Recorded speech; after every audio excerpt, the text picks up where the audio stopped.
नमस्कार साथियों, स्वागत है आप सभी का आपके YouTube channel keep going with GK में। दोस्तों, जैसा कि आप सभी जानते हैं, ग्राम सेवक के एग्ज़ाम में अब 10 से 12 दिन ही रह गए हैं। तो जो भी अभ्यर्थी करंट जीके को टारगेट कर रहे हैं, उनके लिए ये अंतिम प्रहार वाला वीडियो मैंने आज अपलोड किया है। इसके अंदर जो भी आर्थिक परिदृश्य भारत और राजस्थान से संबंधित महत्वपूर्ण बिंदु हैं, जिनके ऊपर प्रश्न बनने की संभावना ज़्यादा है, वो मैंने सारे के सारे इसके अंदर इंक्लूड कर लिए हैं। आप कहीं भी वीडियो को स्किप मत कीजिएगा, लास्ट तक देखिएगा, ठीक है। परीक्षा के दृष्टिकोण से ये बहुत ही महत्वपूर्ण है। वीडियो अगर अच्छा लगे तो अपने साथियों के साथ भी जरूर शेयर करना। तो आइए फटाफट से स्टार्ट करते हैं। जैसा कि आप सभी जानते हैं कि अभी इकोनॉमिक सर्वे आर्थिक परिदृश्य से संबंधित सवालों का वेटेज जो है हर परीक्षा में ज़्यादा रह रहा है। तो देखिए, सारे पॉइंट ध्यान से देखते चलिएगा, जो भी आपको इंपॉर्टेंट लगे नोट करते चलिएगा। विपणन वर्ष 2022-23 के लिए रबी फसलों के न्यूनतम समर्थन मूल्य में वृद्धि हुई है। इसमें गेहूं का एमएसपी 40 रुपये से बढ़ाकर के 2015 रुपये प्रति क्विंटल हो गया है और जौ का 35 रुपये बढ़ाकर 1635 रुपये प्रति क्विंटल हो गया है। आगे देखिए, अमेजन किसान स्टोर 2 सितंबर 2021 को इसे लॉन्च किया गया है। देश भर के किसानों को उनके दरवाजों पर डिलीवरी सुविधा, बीज, कृषि उपकरण और एसेसरीज, प्लांट प्रोटेक्शन, न्यूट्रिशन से जुड़ी वस्तुएं आसानी से उपलब्ध हो, इसलिए इसकी शुरुआत की गई है। वित्त वर्ष 2021 की पहली तिमाही में प्रदेश का सकल घरेलू उत्पाद कितना प्रतिशत रहा है? तो 20.1%। अगला पॉइंट देखिए, 15 सितंबर 2021 को संयुक्त राष्ट्र व्यापार और विकास सम्मेलन द्वारा जारी व्यापार और विकास रिपोर्ट में भारत की आर्थिक विकास दर 2021 में कितनी रही है? तो 7.2%। अगला पॉइंट, भारतीय रिजर्व बैंक ने वर्ष 2021-22 में भारतीय अर्थव्यवस्था में कितने प्रतिशत वृद्धि का अनुमान व्यक्त किया है? तो 9.5% का। ये मई नहीं है, ये यहाँ पर मई है। अगला पॉइंट, 11 अगस्त 2021 को कृषि एवं किसान कल्याण मंत्रालय द्वारा जारी वर्ष 2021-22 के लिए मुख्य फसलों के उत्पादन के चौथे अग्रिम अनुमानों के अनुसार देश में कुल खाद्यान्न उत्पादन कितना है? तो ये कितना है? 308.65 मिलियन टन, और ये अनुमानित है। अगला पॉइंट, जुलाई 2021 में वर्ल्ड ट्रेड ऑर्गेनाइजेशन द्वारा जारी रिपोर्ट के अनुसार वर्ष 2019 में वैश्विक कृषि निर्यात में भारत का स्थान कौन सा है? तो 9वां स्थान है। अगला पॉइंट, पीएम नरेंद्र मोदी द्वारा अंतर्राष्ट्रीय योग दिवस पर 21 जून 2021 को एम योगा ऐप लॉन्च की गई है। कौन सी? M yoga app. अगला पॉइंट, भारत में स्वर्ण आभूषणों पर हॉलमार्किंग की अनिवार्यता किस तिथि से लागू की गई है? 15 जून 2021 से। अगला पॉइंट, मार्च 2021 में भारत सरकार द्वारा किसे भारत का मुख्य सांख्यिकीविद नियुक्त किया गया है? तो डॉक्टर जीपी सामंत को मुख्य सांख्यिकीविद। अगला point, state bank of India के नए अध्यक्ष कौन है? दिनेश कुमार खारा। अगला पॉइंट, विश्व बैंक द्वारा जून 2021 में जारी ग्लोबल इकोनॉमिक प्रोस्पेक्ट्स रिपोर्ट में वर्ष 2021-22 के लिए भारत की जीडीपी में कितने प्रतिशत की वृद्धि का अनुमान लगाया गया है? विश्व बैंक के द्वारा कितना? 8.3% का। अगला पॉइंट, 15 दिसंबर 2020 को इंडिया पोस्ट पेमेंट बैंक ने किस डिजिटल पेमेंट ऐप को लॉन्च किया है? नाम क्या है उसका? डाक पे। केंद्र सरकार द्वारा भारतीय अर्थव्यवस्था के लिए आत्मनिर्भर भारत अभियान 3.0 की घोषणा कब की गई है? कब की गई है? 12 नवंबर 2020 को। अगला पॉइंट, राष्ट्रीय भ्रष्टाचार विरोधी दिवस कब मनाया जाता है? 9 दिसंबर। अंतर्राष्ट्रीय मानवाधिकार दिवस कब? 10 दिसंबर को। और राष्ट्रीय उपभोक्ता अधिकार दिवस कब मनाया जाता है? 24 दिसंबर को। राज्य की अर्थव्यवस्था का आकार 2020-21 में 58 लाख करोड़ रहने का अनुमान है। घरेलू उत्पाद 2020-21 में प्रचलित मूल्यों पर देश के सकल घरेलू उत्पाद का 4.92% है।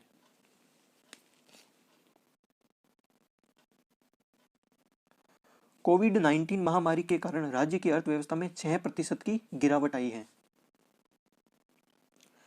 राजस्थान के सकल राज्य मूल्यवर्धन प्रचलित कीमतों पर वर्ष 2020-21 में कृषि और संबद्ध क्षेत्र का योगदान कितना रहा है? तो 29.77%। अगला पॉइंट, मुख्यमंत्री बीज स्वावलंबन योजना किसानों द्वारा सेव के खेतों में अच्छी किस्म के बीज निर्माण को बढ़ावा देने के उद्देश्य से प्रारंभ। इस योजना का क्रियान्वयन राज्य के 3 कृषि जलवायु खंडों कोटा, भीलवाड़ा तथा उदयपुर में किया गया। अगला point, zero budget natural farming. माननीय मुख्यमंत्री की वर्ष 2019-20 की बजट घोषणा के अनुपालन में जीरो बजट नेचुरल फार्मिंग एक पायलट प्रोजेक्ट है जो कि टोंक, बांसवाड़ा एवं सिरोही में क्रियान्वित किया जा रहा है। अगला पॉइंट, राज्य में कृषि विपणन को प्रोत्साहित करने के लिए राजस्थान कृषि प्रसंस्करण, कृषि व्यवसाय एवं कृषि निर्यात प्रोत्साहन नीति 2019 लागू की गई है। कब की गई है ये लागू? 17 दिसंबर 2019 को। अगला पॉइंट, अटल भूजल योजना। यह योजना भारत सरकार एवं विश्व बैंक के सहयोग से देश के 7 राज्यों क्रमशः हरियाणा, गुजरात, कर्नाटक, महाराष्ट्र, राजस्थान, उत्तर प्रदेश और मध्य प्रदेश में भूजल के गिरते स्तर को रोकने व बेहतर प्रबंधन हेतु 1 अप्रैल 2020 से लागू की गई है और इसकी अवधि कितनी है? 5 वर्ष की। अगला पॉइंट, राज्य में भेड़ पालकों के कल्याण के लिए चलाई जा रही योजना कौन सी है?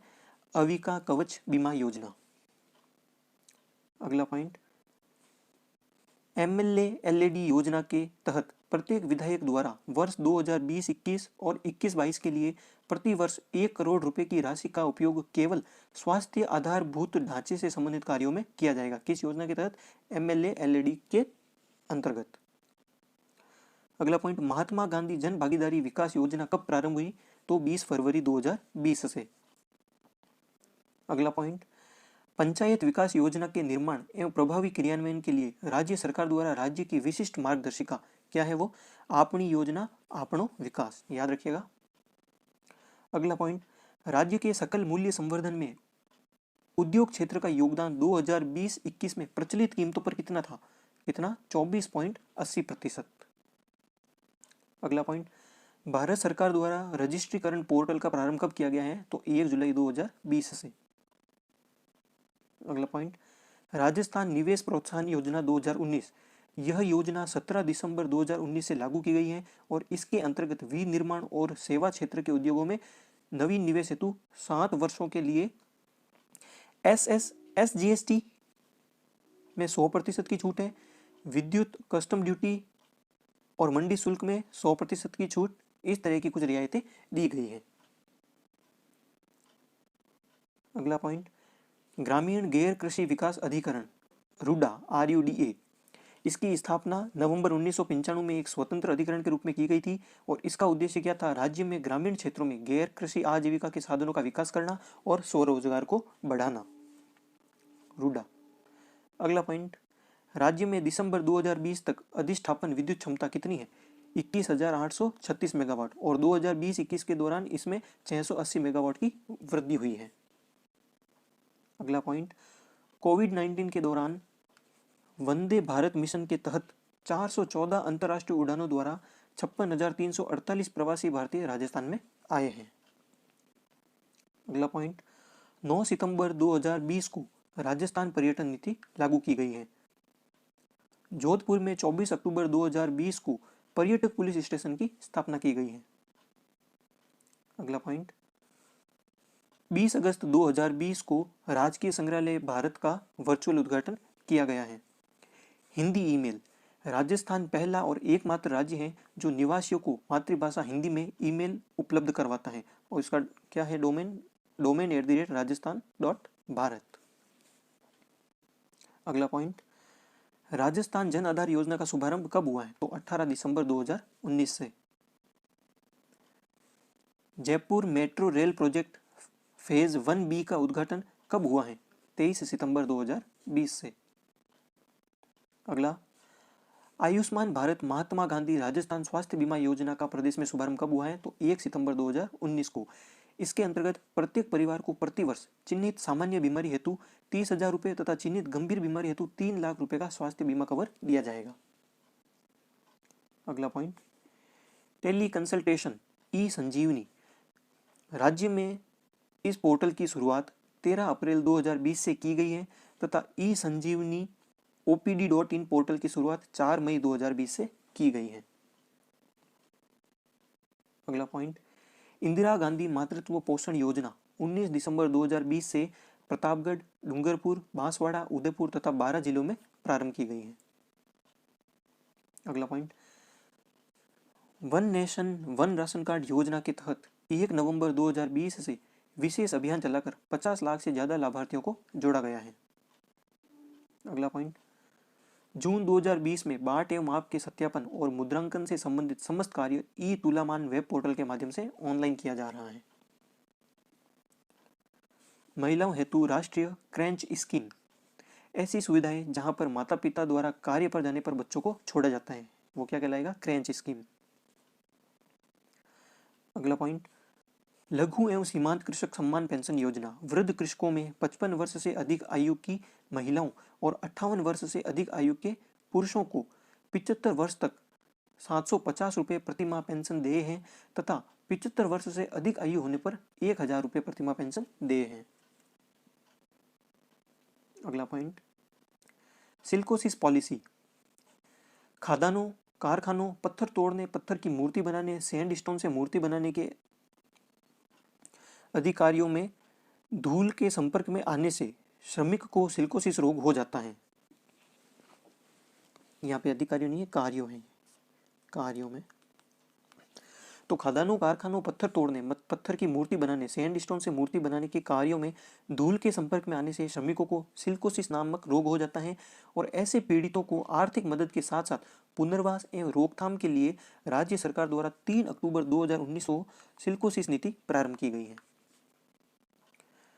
अगला पॉइंट, वर्ष 2019-20 में राजकोषीय घाटा सकल राज्य घरेलू उत्पाद का कितना प्रतिशत रहा है? तो 3.77%। अगला पॉइंट, राज्य में कृषि उत्पादन को समुचित रूप से बढ़ाने तथा राजस्थान में चयनित क्षेत्रों में किसानों की आय में वृद्धि करने के लिए राजस्थान कृषि प्रतिस्पर्धात्मक परियोजना किसके सहयोग से संचालित हो रही है? विश्व बैंक के सहयोग से। अगला पॉइंट, रेगिस्तान में पेयजल एवं सिंचाई प्रणाली के विकास हेतु रेगिस्तान क्षेत्र में जल क्षेत्र पुनः संरचना परियोजना ट्रांच 1 किसके द्वारा वित्त पोषित है? तो न्यू डेवलपमेंट बैंक NDB के द्वारा। अगला पॉइंट, सौर ऊर्जा company of Rajasthan limited SUCRL कहाँ पर है? बड़ला, जोधपुर के अंदर। ऐसे ही SL सौर ऊर्जा company of Rajasthan limited ESUCRL कहाँ पर है? जोधपुर और जैसलमेर के अंदर। अब राजस्थान बजट से संबंधित कुछ महत्वपूर्ण बिंदु देख लेते हैं फटाफट से। पहली बार पेपरलेस प्लेसमेंट, पेपरलेस बजट है ये। अजमेर में राजस्थान राज्य आयुष अनुसंधान केंद्र की स्थापना होगी। उदयपुर और जोधपुर में योग और नेचुरोपैथी कॉलेज खोले जाएंगे। ब्लॉक्स में खेल स्टेडियम निर्मित करने के लिए मेजर ध्यानचंद स्टेडियम योजना आरंभ की जाएगी। तकनीकी शिक्षा में सुधार लाने के लिए जोधपुर में फिनटेक डिजिटल यूनिवर्सिटी की स्थापना की जाएगी। प्रदेश में डूंगरपुर में आर्चरी एकेडमी तथा जैसलमेर में हैंडबॉल एकेडमी प्रारंभ की जाएगी। मुख्यमंत्री कृषक साथी योजना अनुदान आधारित इस योजना में कृषकों को निःशुल्क बायो फर्टिलाइजर्स एवं BE ओजेम्स दिए जाएंगे। अगला पॉइंट, ट्रांसजेंडरों के लिए 100 करोड़ की लागत से उत्थान कोष स्थापित किए जाएंगे। Centre of excellence for revenue research and analysis 50 crore की लागत से इसको जयपुर में स्थापित किया जाएगा। ताल छापर चूरू में वन्य जीव प्रबंधन प्रशिक्षण केंद्र स्थापित किया जाएगा। जोधपुर में पद्मश्री कैलाश सांकला स्मृति वन स्थापित किया जाएगा। अगला पॉइंट, राजस्थान में सकल राज्य घरेलू उत्पाद स्थिर कीमतों पर कितना है? 6,43,222 रुपये और प्रचलित कीमतों पर 9,57,912।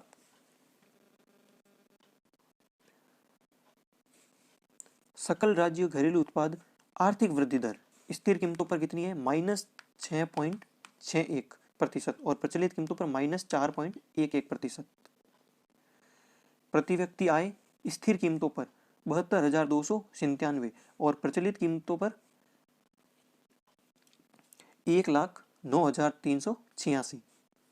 याद रखना, इनका जो आधार वर्ष है दोस्तों वो है 2011-12। ठीक है, आधार वर्ष ध्यान रखना 2011-12 है।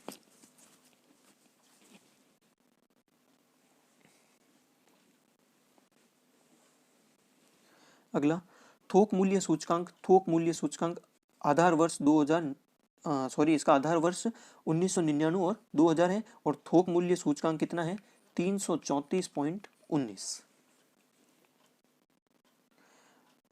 आगे पॉइंट देखिए, आंगनबाड़ी कार्यकर्ताओं के मानदेय में 6,000 रुपये से वृद्धि करके उसे 7500 रुपये कर दिया गया है। कोरोना वायरस से संक्रमित लोगों में उच्च जोखिम वाले व्यक्तियों की स्क्रीनिंग के लिए मीसा लिसा मिशन चलाया गया था। अगला पॉइंट, राजीव गांधी कृषक साथी सहायता योजना के अंतर्गत कृषि विपणन हेतु कृषकों, खेतिहर मजदूरों एवं हमालों आदि को कार्यस्थल पर दुर्घटनावश मृत्यु होने पर 2 लाख रुपए की वित्तीय सहायता प्रदान की जाती है। तो दोस्तों ये थे कुछ इंपॉर्टेंट पॉइंट जो भी आर्थिक परिदृश्य से और बजट से संबंधित थे, जो कि ग्राम सेवक के एग्जाम में आने की संभावना है, वो मैंने इसके अंदर इंक्लूड किए हैं। हो सकता है एग्जाम में आपको इनमें से कुछ ना कुछ क्वेश्चन देखने को मिल जाए। इसी तरह से राजस्थान की जीके के ऊपर भी जल्दी वीडियो बनने वाला है और एग्जाम से रिलेटेड और भी जो भी अन्य जानकारी है वो भी आपको इस चैनल पे हाथों हाथ मिल जाएगी जैसे ही कोई अपडेट आती है। तो आप प्लीज़ चैनल को सब्सक्राइब करके बेल आइकन दबा दीजिएगा और अगर वीडियो अच्छा लगा हो तो प्लीज़ लाइक शेयर करना मत भूलिएगा, ठीक है। मैं जल्दी मिलूंगा आपको नेक्स्ट वीडियो के साथ में, तब तक के लिए अपनी तैयारी को जारी रखिए। Keep going. जय हिंद।